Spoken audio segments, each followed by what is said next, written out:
Hello అండి.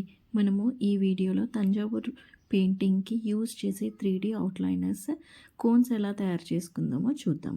First please like చేయండి వీడియోని.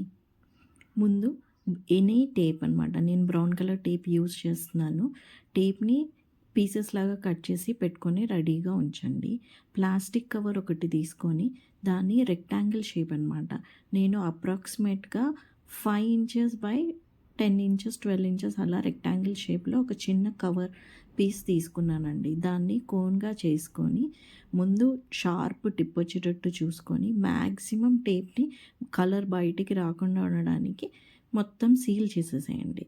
చిన్నది తీసుకోండి, ఎందుకంటే మనం ఫస్ట్ చిన్న చిన్న కోన్స్ చూసుకుంటే కలర్ ఎక్కువ వేస్ట్ అవ్వదన్నమాట.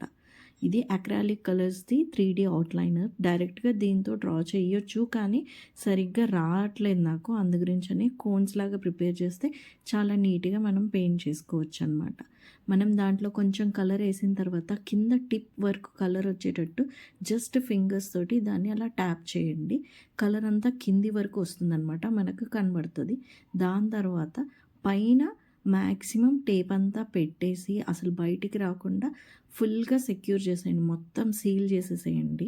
ఎంత మ్యాక్సిమం టేప్ పెట్టగలిగితే అంత పెట్టేస్తే, ఇంకొకటి ఇది మ్యాక్సిమం ఒక 2 ఇంచెస్ అంతనే ఉంది కాబట్టి మనం హ్యాండిల్కి చాలా ఈజీగా ఉంటుంది అండ్ పెయింటింగ్కి చాలా నీట్గా ఉంటుంది అనమాట. కోన్ ప్రిపేర్ చేసుకున్న తర్వాత రఫ్ క్లాత్ మీద మీకు ఏ థిక్నెస్ కావాలో కంపల్సరీ టెస్ట్ చేసి చూసుకోండి. అది ప్రాపర్గా వస్తుందా లేదా చూసుకొని కన్ఫర్మ్ చేసుకున్న తర్వాతనే ఫైనల్ ఫ్యాబ్రిక్ మీద యూస్ చేయాలి. నేను ఇక్కడ చేసినాను చూడండి, ఇప్పుడు చాలా నీట్గా వస్తుంది. ముందున్నది అంత నీట్గా లేదు. అది నేను బాటిల్తో చేయడానికి ట్రై చేశాను. ఇప్పుడు ఈ కోన్ చాలా నీట్గా వర్క్ అవుతుంది. నా వర్క్ కూడా చాలా ఫాస్ట్గా అవుతుంది. హ్యాండ్ కూడా పెయిన్ రాదు.